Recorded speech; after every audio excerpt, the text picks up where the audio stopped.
अस्सलाम वालेकुम जी, welcome to healthy living. आज हम आए हैं जी, शजरकारी हो रही है रिनाला खुर्द में। 6000 पौधे लगाए जा रहे हैं। इसमें राव जहां ज़ेब साहब और डॉक्टर जवाद तैयब साहब का बहुत अहम किरदार है। इन्होंने बड़ी सोशल अवेयरनेस की है, लोगों को बताया है कि पौधों की इफ़ादियत क्या है, पौधे क्यों लगाने चाहिए। आज उस सिलसिले में तकरीब हो रही है, आप जैसे देख भी सकते हैं। इलाके के मुअज़्ज़िज़ीन जो हैं वो इस तकरीब में शामिल हो रहे हैं। तो हम इधर आए थे तो हमें जी डॉक्टर जवाद तैयब साहब मिल गए। तो हम कुछ दिन पहले इनकी क्लिनिक पे गए थे, तो हमें पता चला कि डॉक्टर जवाद अयूब साहब तो गए हुए हैं मिस्र किसी अपने टूर पे। तो आज हमारी मुलाकात हुई है, तो आज हम इनसे पूछते हैं कि क्या लेने गए थे जी मिस्र, और मिस्र में क्या करते रहे आप। इधर मरीज़ों को छोड़ के तो मिस्र चले गए, मरीज़ आपके परेशान हो रहे थे। तो हम डॉक्टर साहब से पूछते हैं जी ब्रीफली कि मिस्र में क्या प्लान था डॉक्टर साहब का, क्यों गए थे। जो डॉक्टर साहब की जो कॉन्फ्रेंस थी वो कैसी रही, उसके बाद डॉक्टर साहब ने जो सैर की है उसके बारे में पूछते हैं। और मिस्र क्योंकि हमारे इस्लाम में एक अहम मुकाम रखता है, वहाँ पे कोह तूर है और डॉक्टर साहब उसका विज़िट करके आए हैं, तो उसके बारे में भी पूछते हैं ताकि लोगों को अवेयरनेस चली जाए। अस्सलाम वालेकुम डॉक्टर साहब। वालेकुम सलाम जी, बहुत शुक्रिया जी, थैंक यू। सबसे पहले तो मेरा मैसेज यही है कि रिनाला खुर्द के मेरे लोगों से रिक्वेस्ट है कि वो इस प्लांटेशन में बढ़ चढ़ के हिस्सा लें। देखिए, हम इतनी थोड़ी सी जगह पे खड़े हैं, थोड़ी सी हवा चल रही है, गर्मी में भी सुकून से खड़े हैं, तो इसमें बढ़ चढ़ के हिस्सा लें ताकि आपका रिनाला का माहौल सरसब्ज़ और सेहतमंद हो जाए। दूसरा, मैं आपको ये बताता चलूँ, जैसे आपने कहा कि मरीज़ बेचारे परेशान रहे, तो ये बेसिकली मरीज़ों की परेशानियों को बेहतर तरीके से हल करने के लिए हम लोग अपने आप को अपडेट करते रहते हैं। अपनी लर्निंग के जो मुख्तलिफ मौके आते हैं, उनसे हम फ़ायदा उठाते रहते हैं। तो बेसिकली आपको पता है कि डायबिटीज़ जो है वो पूरी दुनिया में एक एपिडेमिक की तरह फैली हुई है। पाकिस्तान में भी बड़ी तेज़ी से लोग डायबिटिक हो रहे हैं। तो ये एक कॉन्फ्रेंस थी जिसमें हमें latest management of diabetes and cardiovascular disease यानी ज़ियाबितस और दिल की बीमारियों में जदीद तरीन तहकीक के मुताबिक जो नताइज निकले हैं वो उन पे डिस्कशन थी। तो ज़ाहिर है, जब हम इस तरह की चीज़ें जाके सीखते हैं तो हम अपने आप आके वापस आके मरीज़ों को ज़्यादा बेहतर तरीके से मैनेज कर पाते हैं। जी बहुत शुक्रिया डॉक्टर साहब, आपने ब्रीफली हमें बताया कि आप कॉन्फ्रेंस किस मकसद के लिए गए थे और अपडेट करने के लिए गए थे अपना नॉलेज, ताकि आप मरीज़ों को बेहतर मेडिसिन दे सकें। अच्छा डॉक्टर साहब, आपने कॉन्फ्रेंस तो अटेंड की है, उधर पढ़ाई चढ़ाई तो चलें की है, और आपने मिस्र में क्या देखा है हमें वो भी बताएं, क्योंकि हमारे बहुत सारी जो आबादी का हिस्सा है वो हम ना तो जा सकते हैं और ना ही हम रेगुलर ट्रैवलर करते हैं। तो हमें बताएं, हमारे लोगों को बताएं कि मिस्र कैसा है, मिस्र में आपने क्या देखा, उसके बारे में हमें ज़रा डिटेल से बताएं। जी, शुक्रिया। देखें, जब भी मिस्र का नाम आता है ना, तो हम सोचते हैं कि ये बंदा ना फ़िरौन की मम्मी देख के आया होगा और अहराम मिस्र देख के आया होगा, यानी ये ख़्याल आता है ज़हन में। तो यहाँ मैं ये बताता चलूँ कि हमारा जो वीज़ा था ना, ये वीज़ा था वादी सीना के लिए। तो ये थोड़ा-सा मैं आपके नॉलेज में इज़ाफ़ा कर दूँ कि जो कायरा है या कायरो जो कैपिटल है मिस्र का, उसके लिए अलहदा से वीज़ा लेना पड़ता है। हमारी कॉन्फ्रेंस थी शर्म उल शेख शहर में। बहुत ही खूबसूरत शहर है, रेड सी इसके करीब है, जिसे बहीरा अमर भी कहते हैं। तो वहाँ हमारी कॉन्फ्रेंस थी और हमारा वीज़ा था फॉर वादी सीना ओनली। तो मैंने बेसिकली रेड सी को एंजॉय किया। कुछ एक्टिविटीज़ थी, जैसे सबमरीन एक्टिविटी थी, स्नॉर्कलिंग थी, स्कूबा डाइविंग थी, पैराग्लाइडिंग थी। इन चीज़ों को एंजॉय किया और सबसे बढ़ के ये है कि वादी सीना का हमने विज़िट किया, जहाँ पे अल्लाह ताला ने पहली बार हज़रत मूसा अलैहिस्सलाम से कलाम किया, जिसे बर्निंग बुश कहते हैं। वो जगह की, उस जगह की ज़ियारत की, कोहे तूर की हाइकिंग की और कोहे तूर के टॉप पे खड़े होके जहाँ हज़रत मूसा अलैहिस्सलाम ने अल्लाह पाक का दीदार किया, उस जगह पे खड़े होके हमने उस पहाड़ का नज़ारा किया जिस पे अल्लाह की तजल्ली हुई थी। तो इंशाल्लाह मज़ीद भी डिटेल्स आपको बताते हैं इंशाल्लाह। जी डॉक्टर साहब बहुत शुक्रिया। अच्छा डॉक्टर साहब, हमें ये बताइएगा कि बहीरा अहमर या जो रेड सी है जिसके बारे में आप बता रहे हैं, हमें तो इसके बारे में कुछ पता नहीं है, कोई नॉलेज नहीं है इसके बारे में। तो हमें बताइए कि उधर आपने क्या एक्टिविटी की और उधर माहौल कैसा था और क्या क्या चीज़ें थी उधर। अच्छा, इसमें ना जी, क्योंकि मेरी तरह बहुत सारे लोग थे जो स्विमिंग नहीं करते, जिनको स्विमिंग नहीं आती, तो उनको भी उन्होंने बड़े अच्छे तरीके से लाइफ जैकेट्स पहना के, साथ एक लाइफ गार्ड भी होता था साथ, तो उन्होंने स्नॉर्कलिंग करवाई। यानी कि आप पानी के ऊपर ऊपर रहते हैं, पानी जहाँ पे तकरीबन 8-10 फुट गहरा होता है, वहाँ के ऊपर आप पानी पे फ्लोट करते करते बीच पे जाते हैं। और एक थी activity scuba diving. Scuba diving के लिए आपको बस ये है कि आपको तरीका आना चाहिए कि आपने फेस मास्क कैसे लगाना है, उसकी वो पूरी ट्रेनिंग देते हैं। उसमें आप आहिस्ता आहिस्ता सांस लेते रहते हैं। उसका फ़ायदा ये है कि जब आप अंडर द वाटर जाते हैं तो वहाँ पे आप ढेर सारी कोरल्स देखे हैं, जिसे मोंगे की चट्टानें भी कहते हैं।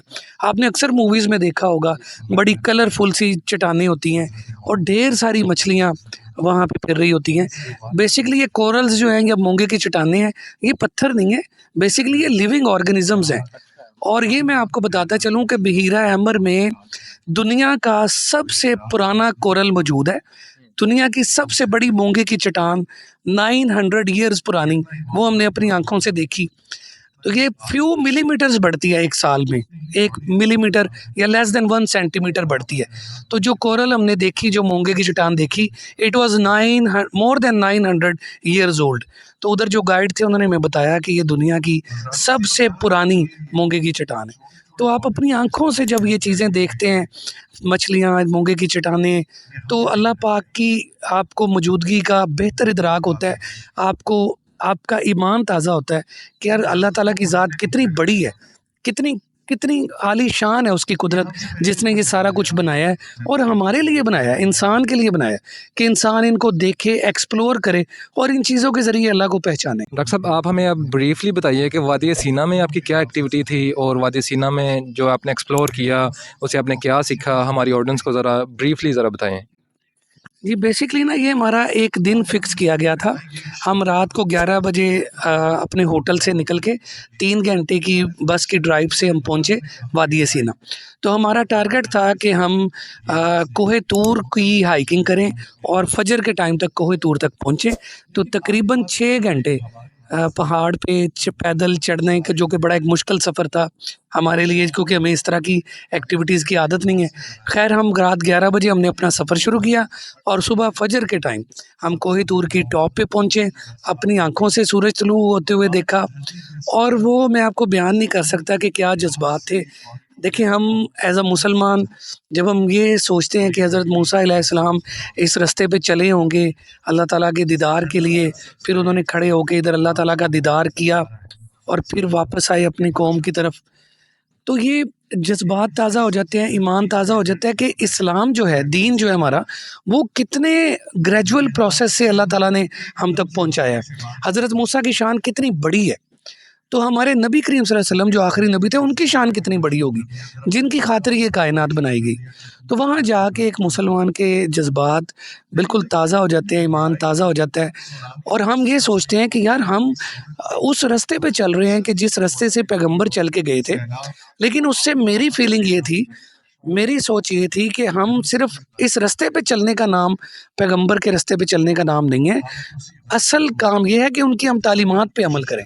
अगर हम उनके पैगाम पे अमल करें तो ये है असल रास्ते पे चलना।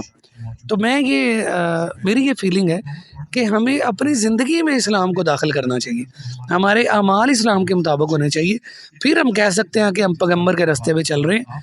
अगर सिर्फ़ हम नाम लेते हैं, हमारे अमाल उसके मुताबिक नहीं है, तो फिर मेरा ख़्याल है हम उनके रास्ते पे नहीं चल रहे। जी, ठीक। डॉक्टर साहब, हमें ये भी बताइए कि आप जिस कॉन्फ्रेंस में गए थे, आपने उधर से सीखा क्या है? आप यानी कि जो आपने नॉलेज अपडेट किया है अपना, वो भी थोड़ा-सा हमें बताइए कि उसमें हमें क्या फ़ायदा होगा और जो आपको मरीज़ विज़िट करते हैं, तो उनको आप कैसे अब मज़ीद बेहतर गाइड कर सकते हैं? चलिए, ये बड़ी अच्छी बात है, सैर-सपाटे का ज़िक्र तो हो गया कि क्या-क्या सैरें की।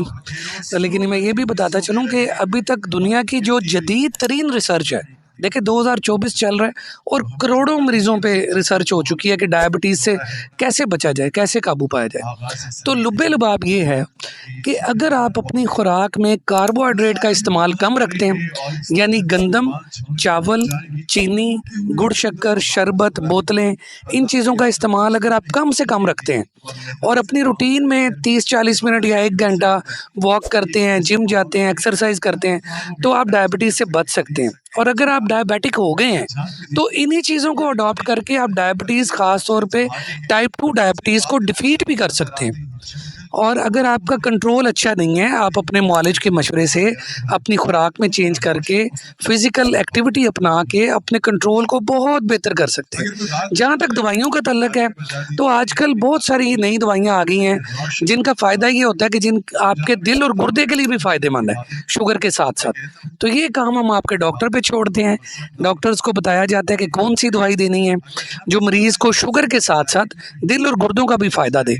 लेकिन मेरा मैसेज ये किया है इस कॉन्फ्रेंस के थ्रू कि अगर आप वॉक नहीं करते तो शुरू करें और अपनी खुराक में गंदम, चावल, चीनी और शरबत, बोतलें, इन चीज़ों का इस्तेमाल कम से कम कर दें। जी डॉक्टर साहब, हम आपकी वीडियोस में भी अक्सर देखते हैं कि आप जब भी बात करते हैं, आप शुगर के पेशेंट के हवाले से आप कहते हैं कि अपनी खुराक में कार्बोहाइड्रेट कम करें। ये कार्बोहाइड्रेट होते क्या हैं और हमारी खुराक में हम क्या कार्बोहाइड्रेट लेते हैं, और ये हमें ज़रा आम सादा सी अल्फाज में समझाएं ताकि आम लोगों को भी समझ आ सके कि कार्बोहाइड्रेट क्या है और हम उनको कैसे कम कर सकते हैं। देखिए, जो भी खुराक हम खाते हैं ना, उसमें बेसिकली कुछ बेसिक कंपाउंड्स होते हैं, जिसमें से आप कह लें सादा लफ्ज़ों में जिसको नशास्ता कहते हैं ना, उर्दू में आपने पढ़ा होगा नशास्तादार ग़िज़ाएँ। तो कार्बोहाइड्रेट हमारी खुराक का हिस्सा है। इसी तरह प्रोटीन्स और फैट्स, विटामिन्स भी हमारी खुराक का हिस्सा है।